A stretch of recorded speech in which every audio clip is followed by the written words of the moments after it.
हाँ दोस्तों, good morning to all of you. कैसे हैं आप लोग? आज हम लोग पढ़ेंगे हाइड्रोजन परमाणु का स्पेक्ट्रम। हाइड्रोजन परमाणु के स्पेक्ट्रम में आज हम लोग जानेंगे लाइमन श्रेणी क्या होती है, बामर श्रेणी क्या होती है, पास्चन श्रेणी क्या होती है, ब्रैकेट श्रेणी क्या होती है और फुंड श्रेणी क्या होती है। जब हम बुक में देखते हैं तो थोड़ा सा परेशान होते हैं। आइए आज हम लोग उसी के बारे में बात करते हैं कि स्पेक्ट्रम कैसे निकलता है और ये श्रेणियां कैसे बनती हैं। देखिए, आप लोगों ने कैथोड किरणों की खोज पढ़ा होगा। कैथोड किरणों की खोज में ऐसे आप लोगों ने एक ट्यूब देखी रही होगी जहां पर उच्च विद्युत धारा प्रवाहित करी जाती थी। उच्च विद्युत धारा प्रवाहित करी जाती थी। तो यहां पर हम लोगों को क्या करना है, सेम वैसी ही ट्यूब लेनी है और वैसी ही ट्यूब को लेकर के इसमें हाइड्रोजन गैस भर देनी है। हाइड्रोजन गैस हमने भर दिया और इसमें दाब हमने निम्न रखा। कैसा रखा? कम दाब रखा, निम्न दाब रखा। ठीक, निम्न दाब रख दिया और उच्च विद्युत प्रवाहित कर रहे हैं। जब उच्च विद्युत प्रवाहित करते हैं तो यहां से इसको मिलती है हाइड्रोजन को एनर्जी, और जैसे ही हाइड्रोजन को एनर्जी मिलती है, हाइड्रोजन की संरचना देख लेते हैं हम। यहां पर हाइड्रोजन का नाभिक हो गया और इस नाभिक के बाहर एक कक्षा है जहां पे इलेक्ट्रॉन चक्कर लगा रहा है। जैसे ही जब हम उच्च विद्युत धारा प्रवाहित करते हैं तो इस इलेक्ट्रॉन को मिल जाती है ऊर्जा, एनर्जी, और इस एनर्जी को लेकर के यह जो है हाइड्रोजन के बाहर जो दूसरी अन्य कक्षाएं होती हैं उसमें कूद जाता है। अभी उसकी बात बाद में, पहले इसको मिल गई ऊर्जा। जब इसको मिलती है ऊर्जा तो यहां से लाल रंग की किरणें निकलती हुई दिखाई देती हैं।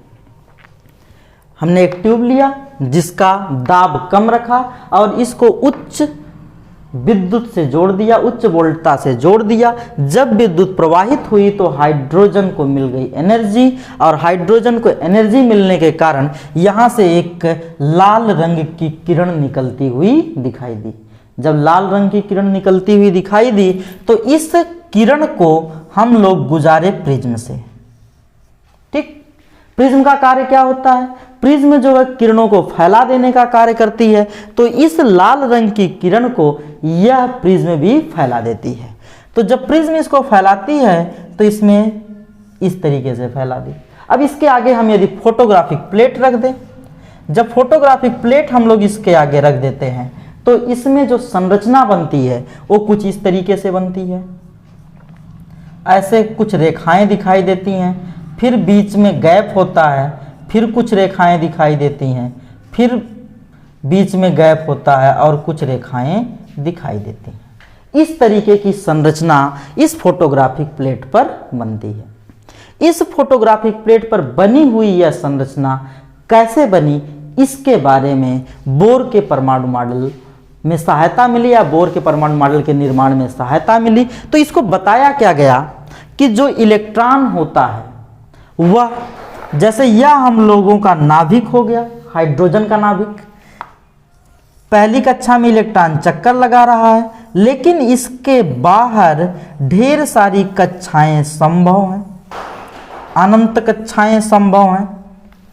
इलेक्ट्रॉन पहली कक्षा में चक्कर लगा रहा होता है। जब यहां से हम इसको एनर्जी देते हैं तो यह इलेक्ट्रॉन दूसरी, तीसरी, चौथी, पांचवी किसी भी कक्षा में कूद जाता है जितनी एनर्जी उसके पास होती है। अब यह जो है इलेक्ट्रॉन कूद गया, इलेक्ट्रॉन कूद गया ऊपर। ठीक, यानी कि ऊर्जा मिली तो यह ऊपर चला गया, लेकिन वहां से जब यह आया, आकर के पहली कक्षा पे रुका तो यहां से कुछ तरंग दैर्ध्य बाहर की तरफ निकली और यही पहली तरंग दैर्ध्य। यह दूसरी कक्षा पे आया तो यहां से कुछ तरंग दैर्ध्य निकली, फिर यह तीसरी कक्षा पे रुकता है तो यहां से कुछ निकलती हैं, चौथी पे, पांचवी पे। इस तरीके से जो तरंग दैर्ध्य निकलती हैं, तो देखिए पहली कक्षा और दूसरी कक्षा के बीच में अंतर है। तो यहां पर जो गैप है, जो लाइनिंग में गैप है, वह इन्हीं कक्षाओं के अंतर को प्रदर्शित करता है। अब देखिए, जब इलेक्ट्रॉन आता है पहली कक्षा पर तो यहां से जो तरंग दैर्ध्य निकलती है, बस इसका नाम दे दिया गया, नाम इसका क्या है? लाइमन। ठीक, इस सीरीज को क्या कहते हैं? Lyman series. जब दूसरी कक्षा में आकर के रुकता है तो इससे जो तरंग दैर्ध्य प्राप्त होती है इसको हम लोग बामर सीरीज कहते हैं, बामर श्रेणी कहते हैं।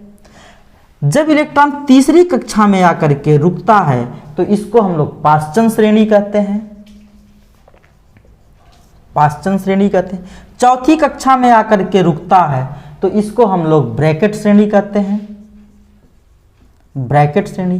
पांचवी कक्षा में आकर के रुकता है तो इसको हम लोग फुंड श्रेणी कहते हैं। इसको याद कर लीजिएगा क्रम से, लाइमन, बामर, पाश्चन, ब्रैकेट, फुंड, यह इनका क्रम होता है। यदि इलेक्ट्रॉन को जब हम ऊर्जा दिए हैं तो इलेक्ट्रॉन अपने उच्चतम ऊर्जा स्तर में चला गया। उच्चतम ऊर्जा स्तर से जब वो गिरता है, यदि नाभिक से नजदीक पहली कक्षा में गिरता है तो यहां से जो तरंग दैर्ध्य निकलती है इसको लाइमन श्रेणी कहते हैं। जो दूसरी कक्षा में यदि आके गिरा तो इससे प्राप्त श्रेणी को हम लोग बामर श्रेणी कहते हैं, और तीसरी में आकर के गिरा तो इसको पाश्चन श्रेणी कहते हैं, चौथी में आकर के गिरा तो ब्रैकेट, पांचवी में गिरा तो फुंड। अब यहां से जो तरंग दैर्ध्य निकलेगी वो भी अलग अलग प्रकार की होती है। लाइमन श्रेणी से जो निकलती है इसको जो है पराबैंगनी किरणें कहते हैं, पराबैंगनी किरणें। बामर श्रेणी में जो होती है इसे दृश्य किरणें कहते हैं। कौन सी कहते हैं? दृश्य किरणें। और इन तीनों में अवरक्त किरण, इंफ्रारेड, ये अल्ट्रावायलेट है, पराबैंगनी किरण। देखिए टेक्नोलॉजी अब इतनी अधिक विकसित हो गई है कि पहले हम पदार्थों का यूज करते थे, पदार्थों के यूज के बाद फिर किरणों का यूज करना शुरू किया।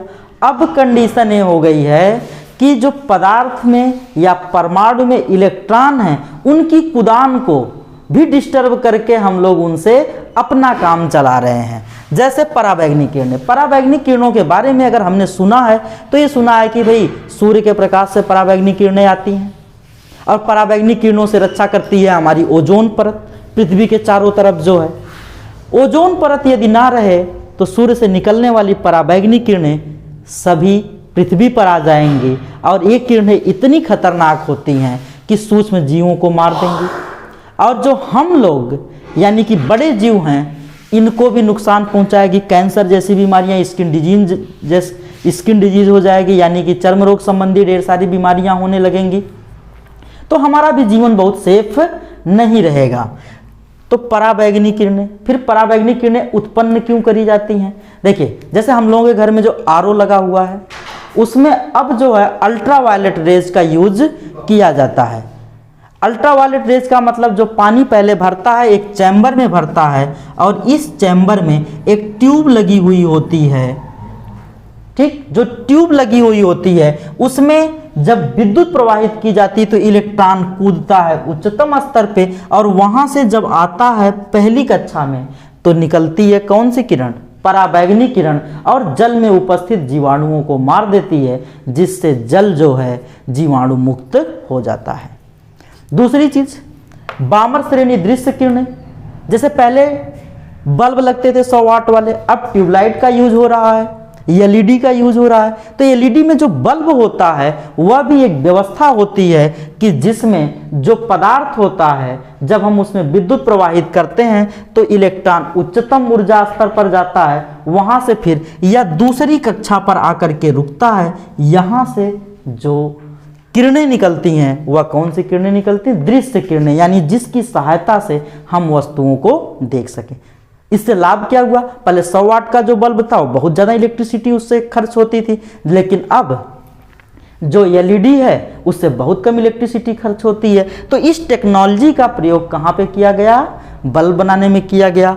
पराबैंगनी किरणों का आरओ में यूज हो गया। अब देखिए अवरक्त किरणें, अवरक्त किरणें आपने देखा होगा, जो हम लोग का रिमोट होता है, टीवी का रिमोट हो, वॉशिंग मशीन का या किसी भी चीज़ का रिमोट हो, फैन का, टीवी का, कूलर का, तो जो भी रिमोट हैं उनमें इस अवरक्त किरणों का प्रयोग किया जाता है। ठीक, अवरक्त किरणें भी इसमें 2 प्रकार की होती है। देखिए इसमें जो है नज़दीकी अवरक्त किरणें कहते हैं, और इनको जो है यह अवरक्त किरण या दूर या सुदूर अवरक्त किरण कहा जाता है। तो ये दोनों सुदूर अवरक्त किरण यहाँ से प्राप्त होती है और यहाँ पर नज़दीक की या नियर अवरक्त किरण प्राप्त होती है।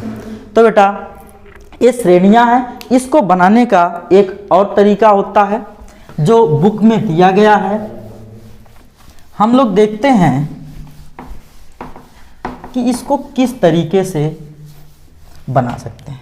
देखिए, एक हम लोग ऐसे लंबी लाइन खींचे, थोड़ा सा नीचे और कर देते हैं। यहाँ पे देखिए ऊर्जा स्तर बना दें या कोष बना दें।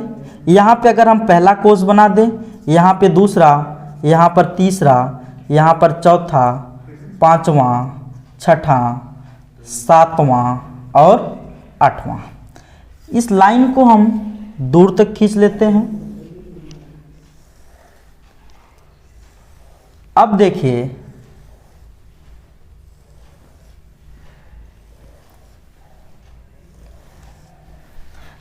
जैसे जब हम इलेक्ट्रॉन ऊपर गया, वहां से जब ये आ रहा होता है, मान लीजिए कि दूसरे कोष में गया, दूसरे कोष से पहले कोष में आया, या तीसरे कोष में गया, वहां से पहले कोष में आया, या चौथे कोष में गया वहां से, या इसके ऊपर से पहले कोष में, कहीं से भी पहले कोष में यदि आ रहा है तो इसी श्रेणी को हम लोग लाइमन श्रेणी कहते हैं। इसका नाम क्या हो जाएगा? लाइमन श्रेणी। यदि यही तीसरे से दूसरे कोष में आया इलेक्ट्रॉन, या फिर इसके ऊपर वाले से दूसरे में आया, कहीं से भी यदि इलेक्ट्रॉन दूसरे कोष में आ रहा है तो इसको हम लोग क्या कहेंगे? बामर श्रेणी। फिर पाश्चन में क्या होता है? तीसरे पे इलेक्ट्रॉन आकर के रुकता है, यानी तीसरे कोष पे, चाहे चौथे से आए, चाहे पांचवें से आए, छठे से आए, या कहीं से भी आए, तो इसको हम लोग क्या कहते हैं? पाश्चन श्रेणी। ठीक। उसके बाद आगे, अब तो आपके बात समझ में आ गई, आगे ब्रैकेट भी हो जाएगी, आगे फुंड भी हो जाएगी। तो इसी तरीके से बेटा संरचना हम लोग बना सकते हैं जैसे बुक में दिया है, या फिर हम लोग या परमाणु मॉडल के हिसाब से बना सकते हैं। संरचना जैसे भी बनाएंगे, ये संरचना हमारी जो है सही होती है। बस हमको क्या समझना था कि हाइड्रोजन का जो स्पेक्ट्रम है वो कैसे होता है और श्रेणियां कैसे बनती हैं। तो हमें उम्मीद है आपको समझ में आएगा। बाकी वीडियो अच्छी लगी हो तो लाइक करिए, दोस्तों के साथ शेयर करिए। थैंक यू, धन्यवाद।